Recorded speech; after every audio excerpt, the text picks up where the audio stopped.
Ya, sahabat Indonesia, hot news di hari Sumpah Pemuda 28 Oktober hari ini. Kala itu Mr. Indirekten Muhammad Yamin dalam sidang Kongres Pemuda kedua memberikan secari kertas kepada Pak Sugondo sambil dia bilang atau berbisik karena lagi ada pidato. Dia bilang dalam bahasa Belanda, "Ik heb één eleganter formulering voor de resolutie." Dia mengatakan begitu, artinya saya punya satu formulasi yang lebih elegan untuk jadi resolusi kongres ini katanya. Dan disitulah tertera 3 ikrar. Sahabat Indonesia, kita bayangkan ya, di tahun 1928 itu masih era penjajahan. Ada pemuda dan pemudi berkongres, tiba-tiba muncul ide untuk mengikrarkan 3 poin itu. Nah, ini satu peristiwa yang luar biasa sekali. Nah, kita mau menilik lebih jauh persoalan ini. Bersama saya sudah ada Rudy S. Kamri, Direktur dari Lembaga Kajian Anak Bangsa mengenai Sumpah Pemuda. Mas Rudy, bagaimana Mas Rudy melihat perspektif sejarah sampai dia berjalan terus ke 1945, 1928 ke 45 dan sampai sekarang semangatnya? Izin berbalik dulu nih Mas. Oh siap. Yang sekarang ini saya agak ngenes sebetulnya. Oh, kenapa Mas? Yang kita lihat betapa vitalnya Sumpah Pemuda gitu ya. Tapi sekarang ini tahun 2020, 92 tahun yang lalu, apa yang Mas sendiri lihat di jalanan? Sepi-sepi saja, ya kan? Pemuda-pemuda juga tidak banyak memaknai tentang Sumpah Pemuda. Pemerintah pun juga kurang memberikan edukasi. Coba di media televisi, ada? Tidak ada Sumpah Pemuda. Nah, saya mau ngebaris bawahin ya. Iya. Kalau saya berpikir penting mana kemerdekaan dengan Sumpah Pemuda itu. Kalau kita bicara merdeka, ya nation lah ya. Tapi kalau boleh jujur, tanpa ada Sumpah Pemuda, tidak akan pernah ada kemerdekaan. Oh, fondasinya dibangun. Memang nggak, karena di fondasi ya dia di bawah tanah ya. 17 tahun kemudian, bayangin ya, pada waktu itu ketuanya yang kedua nih Mas. Kita bicara, kalau kita nggak usah bicara yang tahun 1926 ya. Nah, kita yang bicara yang kedua ya. Sumpah Pemuda yang kedua. Waktu itu kan para mahasiswa Kongres Pemuda yang kedua. Ya, Kongres Pemuda yang kedua. Pada waktu itu kan para mahasiswa yang dari berbagai seluruh Nusantara itu kan Berbagai daerah. ngumpul di Jakarta, ada yang kuliah, mereka juga orang yang sangat tidak berpunya, tidak semuanya kaya gitu ya. Mereka sangat, tapi rasa nasionalismenya luar biasa ya. Iya. Bayangin. Apa yang membuat mereka kan belum ada, Indonesia belum ada tuh Mas. Mereka belum punya negara. Nah itu dia. Dan belum ada Indonesia. Itu dia. Nah, ya tapi mereka mampu membangun, menggabungkan dalam satu nation, itu merdeka itu. Kalau boleh jujur Mas, gerakan Sumpah Pemuda ini sebenarnya adalah bukan gerakan politik sebenarnya. Iya. Gerakan kultural dari para pemuda waktu itu. Gerakan kultural. Bayangin, ya. mereka ini kan begitu beragam Mas. Persis. Ada yang dari Kristen, Islam, dari Indonesia Timur, dari Sumatera, ya, kemudian dari Yong Java, macam-macam. Betul. Nah, waktu itu bayangin, pemuda tingkat 1, ini namanya Muhammad Yamin. Ini Muhammad Yamin ini dari Sumatera Barat ini Mas. Iya. Ini memang luar biasa, brilian orangnya. Iya, memang. Bayangin, cerdas sekali ya beliau. pada waktu itu hampir semua peserta ini tidak fasih berbahasa Indonesia. Iya. Kan belum ada bahasa. Muhammad Yamin aja ngomong sama temannya pakai bahasa Belanda. Dan apa yang terjadi pada saat para perwakilan daerah ini berpidato dalam bahasa Belanda, ada yang berbahasa daerah, siapa yang menjadi translator? Muhammad Yamin. Wah, dia multilingual Pemuda ya. tingkat 1. Bayangin sekarang kira-kira umurnya 19-20 tahun. Iya. Coba bayangin Mas. Ya, ini yang luar biasa dari seorang Muhammad Yamin. Iya. Orang yang tidak kaya, ya. Dia dari Sumatera Barat datang ke Jakarta untuk kuliah hukum. Luar biasa coba. Iya. Waktu itu ada yang namanya Pak Sunaryo. Pak Sunaryo ini agak panjang usianya. Dulu saksi sejarah. Kalau melihat beberapa orang yang terlibat di situ, ada Pak Sugondo, ketuanya Pak Sugondo. Pak Sugondo ketuanya. Sekretarisnya Pak Yamin gitu ya. Memang belum waktu itu Bung Karno belum muncul. Iya. Ya. Mungkin beliau masih di Bandung atau mungkin masih ditahan gitu kan ya. Saya tidak tahu, tapi tidak terlibat terlalu intens pada waktu itu. Nah, pada waktu itu yang membuat mereka menangis apa?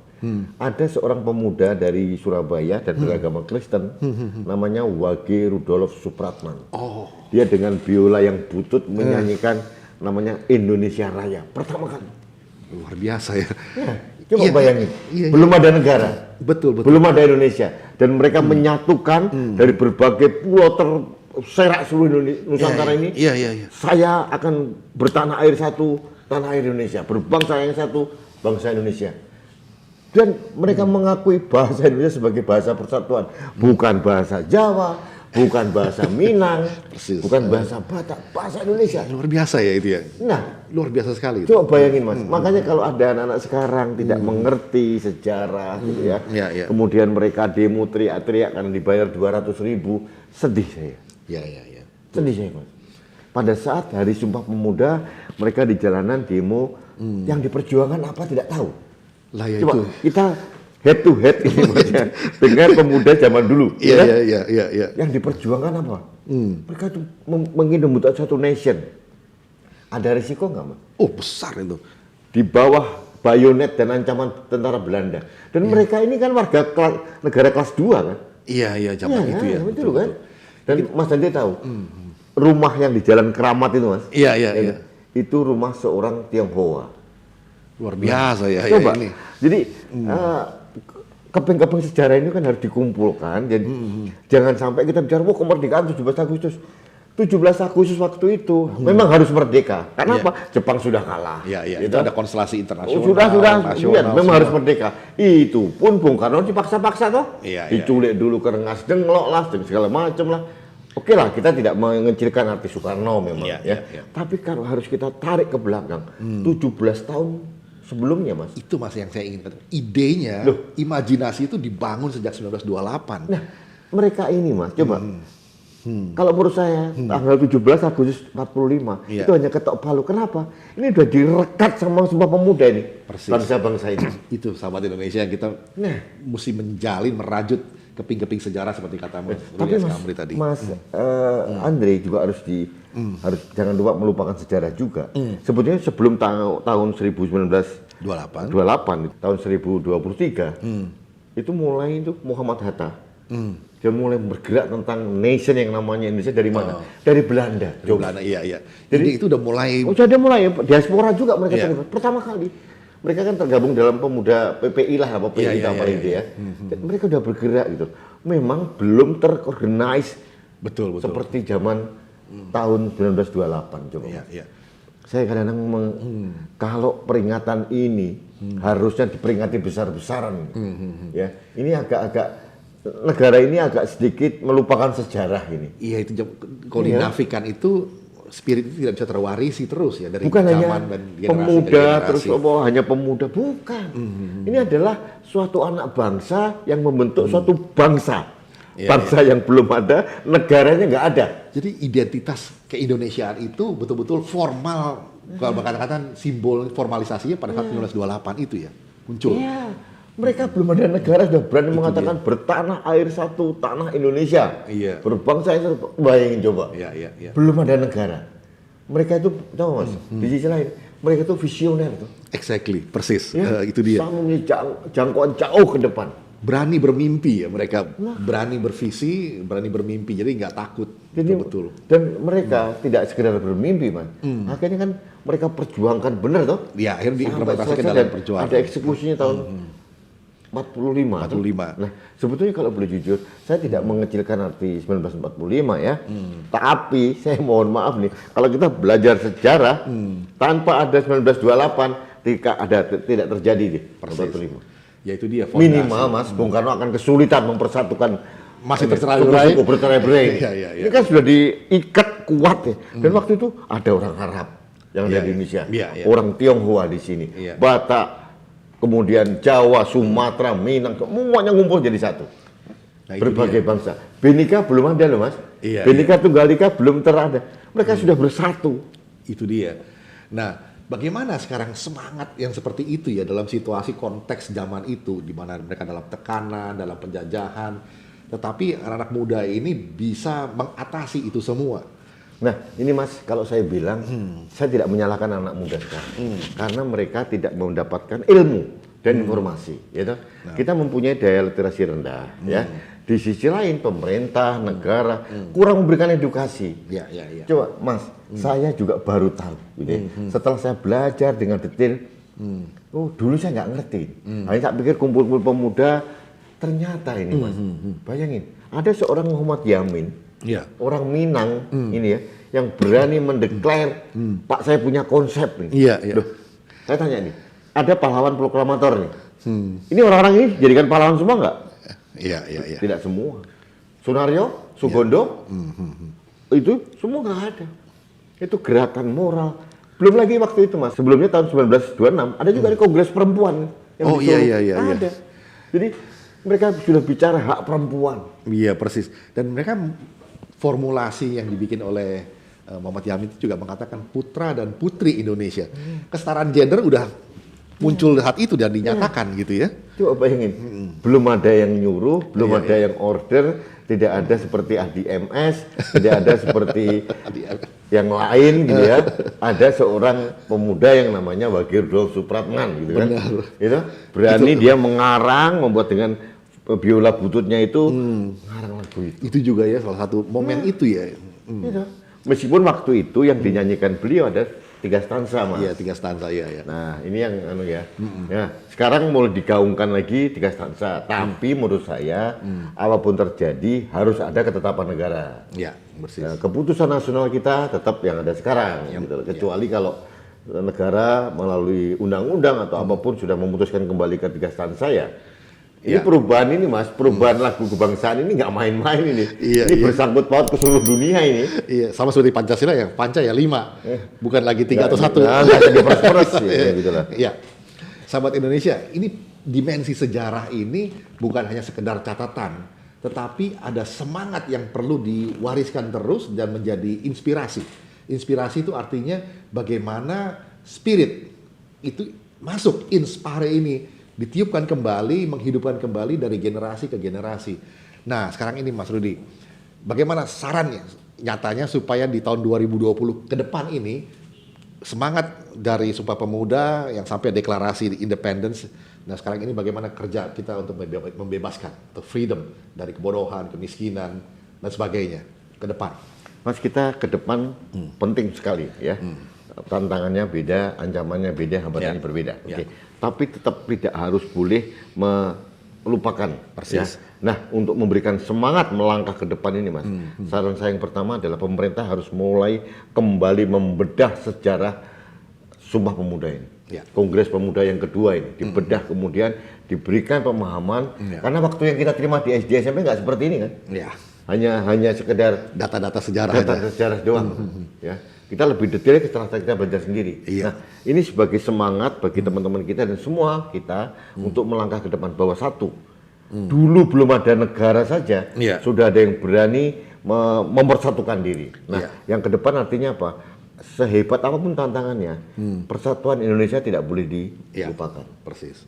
Ya, itu yang paling penting. Ini yang harus yang kedua, sehebat apapun orang, gitu ya, mau jadi diaspora ke seluruh penjuru dunia dan di Indonesia sekalipun, tetap harus bisa berbahasa Indonesia yang baik dan benar. Iya, menjunjung bahasa persatuan.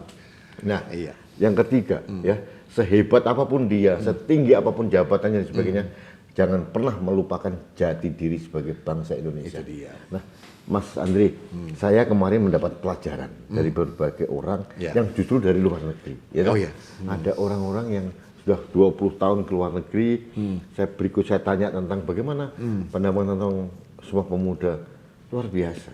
Respon mereka adalah kita harus tetap bangga dengan keindonesiaan kita. Ya. Itu disuarakan di Amerika, ya. Disuarakan di London, disuarakan di luar negeri. Diaspora mereka bersatu padu memperingati Sumpah Pemuda. Di sini ada tidak? Iya. Tidak ada. Itu kita harus menjadi Pemuda-pemuda sekarang ini yang ada sekarang di luaran ini. Apa yang dilakukan? Teriak-teriak menghujat kepala negara. Nah itu dia, bagaimana kita bisa mencegah Sumpah Pemuda yang begitu mulia menjadi sumpah serapah saat ini.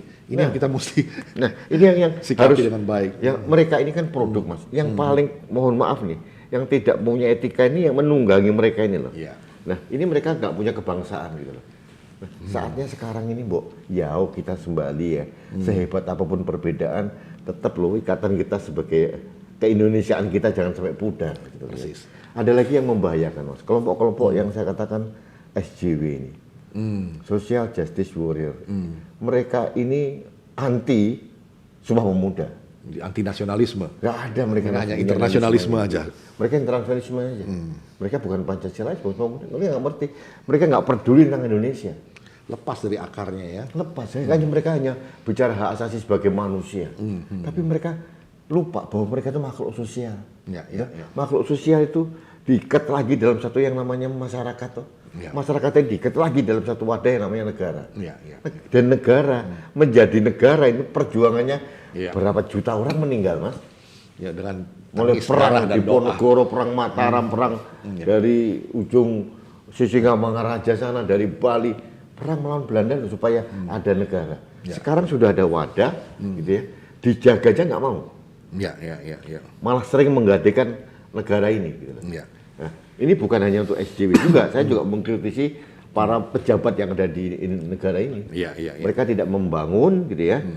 Berapa dana yang digelontorkan setiap tahun, Mas? Ya. APBN kita berapa? 2.500-an triliun ya. per tahun. Ya. Pertanyaannya berapa persen yang netes benar-benar jadi pembangunan? Ya. Berapa persen? Anda ahli ekonomi. Waktu itu ada indikasi yang disampaikan oleh ahli ekonomi, 30% itu inefisien. Sebelumnya bilang Profesor Sumitro bilang bocor. Itu bahasa sopannya. Ada yang bilang 40% bocornya. Jadi ya kalau sampai 30-40% dari $2.500 itu ya berapa itu, Mas Rudi? Berarti ada sekitar 700 triliun hilang setiap tahun. Gone. Nah, tapi saya punya pengalaman lain, Mas. Oh iya. Saya pernah menjadi sub, ya. Sub, bukan sebagai kontraktor, tapi sub mitra, gitu ya. Saya mendapatkan pekerjaan hanya nilainya nggak banyak, di bawah 1 M gitu. Ini studi kasus sih. Ya, Real. 1 M kan. Apa yang saya berikan? Saya bisa membelanjakan sesuai dengan spek hanya total 30% dari budget. Tapi tetap dianggarkan 100%, 100% itu dong. 1 miliar. Sebagai contoh nih, Mas. 300 juta versus 1 miliar. Komputer dengan spek yang tinggi ini. Waktu itu dihargai sekitar 22,5 juta. Masih PC komputer, bukan laptop. Ya, zaman itu ya. Ya. Saya buat spek persis seperti itu, persis spek seperti itu, dan seperti ini, iya.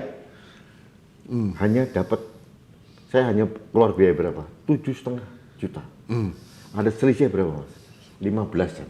Ya kan? Oh. Ini kemana? Saya jujur waktu itu saya sampai malu mendapatkan keuntungan terlalu besar. Mereka pun jadi potong duluan. Pak Rudi ini hanya 15 katanya. Sudah dipotong dulu 7,5 sama mereka. Sudah dipotong nih. Iya. 15 pun masih terlalu banyak. Mas terus. Iya kan? Karena cuma 7,5. Jadi 7,5 versus 22. 30%. 30% sebenarnya. Yang hilang 70%. Nah ya, aku lah dipotong-potong sama BPN dan segala macam. Yang hilang 50-60 lah, Mas. Jadi mohon maaf ini. Inilah bagaimana kita tidak bagaimana menjaga Indonesia gitu. Ya. Kalau modelnya seperti ini. Wih, kita jangan hebat ini. Wah, kita punya APBN 250 triliun 2.500 triliun. per tahun kan? Yang kepake berapa? Nah, itu dia. Coba bayangin, Mas. Ada lagi yang saya kritisi ini negara kita ini. Saya harus fair, Mas. Ya. Kunjungan pejabat itu berapa yang dikeluarkan dananya? Ya, seorang menteri gitu ya, seorang kepala dinas atau datang ke sana, Mas. Coba bayangin, Mas ya. Saya bayangin ini menteri aja, menteri datang ke satu provinsi, ya. Rombongan yang antar ke airport berapa? Ya, Iya. di airport wajib disiapkan ruang VIP dengan segala sajiannya. Dimakan tidak? Enggak. Dicumit aja sebentar. Itu kemudian terbang. Udah terbang banyak penyakit, Mas. Apa? Udah banyak penyakit soalnya. Nah, terbang dengan dayang-dayangnya berapa? Itu Enggak. di tempat tujuan disambutlah. Masuk lagi di ruang VIP di airport tujuan. Dana lagi Sambutan lah. lagi, ya. Sambutannya banyak banget. Berapa mobil lagi di sana? Belum lagi nanti makan siang di tempat favoritnya sang menteri atau sang pejabat lah. Gitu kan ya. Ini bukan hanya sipil, militer juga sama gitu ya. Terus kemudian mungkin sang pejabat juga minta, ayo kita main golf di mana? Nah, disiapkan lagi. Ya, disiapkan lagi. Jadi Mas, kunjungan seorang pejabat entah sipil entah militer, berapa yang dihabiskan untuk itu aja? Dan itu Bayangkan ya, kita bandingkan dengan luar negeri nih Mas, Amerika. Ya, ya. Seorang menteri datang ke daerah, nggak ada yang nyambut biasa saja datang. Iya. Wah, di sini dayang-dayang Mas, dayang-dayang nih. Nah, Kayak ini gini-gini, saya mohon maaf, jangan juga menyalahkan rakyat, mahasiswa, Iya. SJW juga, pejabat juga harus dikritisi. Dan saya gini Mas, sampai kapan ini berhenti pola pemikiran para pejabat yang seperti itu? iya. Harus disambut Mas, ya nggak bisa ada sespri, ada ajudan, ya. Ya itu dia. Duduk paling depan, disambut. Kadang-kadang melanggar protokoler bahwa tidak boleh orang masuk sampai ke apron pesawat toh, apron bandara. Mereka masuk, pejabat. Belum lagi nanti ya, kalau ada lagi pejabat lain lagi di daerah Mas. Kalau ke Jakarta, pejabat lah, Kapolda lah, gubernur lah, atau apa. Iya, Bupati lah, datang ke airport Mas. Diantarin dayang-dayang nih. Perwakilan daerah semua nih. Bukan dayang ini, Dharma wanita lah, apalah. Masuk VIP, disiapkan lagi. Itu semua kan dana Mas. Mereka mencontoh atasannya juga soalnya. Jadi Patronnya nih. saya mohon maaf Mas Andri, saya kadang-kadang saya agak putus asa ya melihat ini. Bagaimana kita mau merawat Indonesia gitu ya. Jangan juga kita hanya menyalahkan mahasiswa ya, menyalahkan kaum manarko, menyalahkan kaum SJW. Kita harus fair juga para pejabat ini. Dan ini birokrasi ini bukan sekarang Mas. Ini sejak zaman Ya, yang Orde dulu Baru gitu ya. Sekarang ada lagi nih, contoh kasus ya. Ada teman saya yang kebetulan jadi diplomat, pegawai satu kedutaan lah. Pegawai kedutaan. Ya, kata orang Indonesia, tapi di kedutaan besar sana. Dia itu kerjaannya adalah menjemput tamu dari Indonesia, gitu ya. Iya. Menjemput tamu. Akhirnya apa yang terjadi? Saya dengar itu dia dapat gelar MA. MA? Iya. Apa tuh? Master of Airport. Saya kira Master of Arts. Kenapa? Tiap hari kerjanya di airport. Kan yang dia di Singapura Mas, kadang dia bingung. Saya kalau Sabtu Minggu nggak pernah pulang. Kenapa? Gitu. Pejabat ini yang dari Indonesia datang ke sana. Oh iya udah banyak ya. Belum hanya pejabatnya Mas, anggota DPR. Ikut-ikutan juga. Ikut-ikutan. Belum ada sanak familinya Mas. Oh iya, dulu pernah terjadi kan Pak? Siapa? Sama lah itu. Sektor tuh siapa Sampai gitu. sekarang sama. Iya. Jadi mereka itu diatur, nggak diatur. Nah ini kayak gitu tuh. Jadi ini para MA ini banyak di luar negeri. Master of Airport. Iya banyak banget ya. Belum lagi nih ada teman saya nih. Kebetulan dia jadi embassy di Eropa gitu. Apa yang buat mereka marah gitu Pak? Apa tuh Mas? Kalau ada kunjungan anggota DPR. Aduh. Norak gitu Mas. Ya kunjungan ke satu parlemen dan setengah jam tapi dia minta 1 minggu. Diatur di sih, piknik, makan segala macam. Itu biaya mbahnya atau enggak? Biaya negara Mas. Iya betul. Dan ini kayak begini didiamkan gitu loh. Itu memang menyakitkan juga ya. Menyakitkan Mas. Kita dapat uang, cari uang 1 juta aja begitu dengan penuh perjuangan. Betul. Nah ini memang dalam budaya paternalistik, patron itu memang ya patron itu pola kan, yang ditunjukkan oleh yang lebih tua, yang lebih tinggi jabatannya, itu akan ditiru. Menjadi pola juga yang terjadi di bawahnya. Seterusnya. Betul. Jadi saya nggak tahu ini, kalau mau menjaga Indonesia, marilah kita rombak semua. Bukan hanya dari rakyat, tapi dari pejabat juga. Revolusi mental. Revolusi mental ya. Kalau ada kelompoknya FPI, ada lagi namanya revolusi akhlak katanya. Revolusi akhlak. Udahlah, apapun namanya, tapi harus direvolusi gitu ya. Iya. Tidak terjadi. Dan tidak boleh hanya menteri ke bawah, presiden juga, samalah. Tentara juga dari ujung ke ujung. Iya. Gitu. Kan Pak Jokowi udah sering menunjukkan bahwa kalau urusan pribadi ya naik pesawat pribadi, pesawat umum, ekonomi lagi. Tapi rupanya masih belum tembus sampai ke bawah ya. Nah, sekarang anggota Contoh DPR, itu. pernah ada yang mau nggak minimal dari bisnis kelas di pesawat? Mau. Iya. Ya, kan? Belum lagi nanti kalau datang kunjungan satu daerah, minta sangu tuh pasti mereka. Nah itu dia. Ada pengalaman juga tuh. Pernah di amplop gitu. Jadi sedih Mas. Ini Ya, kita memang. bicara Sumpah Pemuda dengan kondisi kekinian kita sering menyalahkan teman-teman pemuda ini. Pertama, mereka juga produk output dari satu proses gitu ya. Belum mendapatkan transfer. Di sisi lain ini, kalau kita menyatukan pemuda, bagaimana perjuangan Muhammad Yamin dan kawan-kawan membentuk satu nation gitu Mas. Ya. Sekarang ini untuk merawat saja Ya, ya. korupnya luar biasa. Saya kira ini poin paling penting ya. Kita tidak bisa menyalahkan generasi muda begitu saja, lantaran mereka hanya produk output dari apa yang dilakukan oleh generasi sebelumnya, generasi-generasi yang lebih tua. Iya, apa yang kita lakukan ya terrefleksi terhadap apa kelakuan dari generasi muda sekarang ini. Jadi tidak bisa hanya mencerca mereka saja. Mari kita otokritik ke dalam generasi kita masing-masing dan sambil belajar mengambil inspirasi dari semangat 1928 di mana Sumpah Pemuda dalam Kongres Pemuda kedua diikrarkan. Demikian sahabat Indonesia, kita tetap setia kepada 3 ikrar dari para pemuda 1928. 92 tahun kemudian di 2020 Indonesia masa kini. Indonesia maju.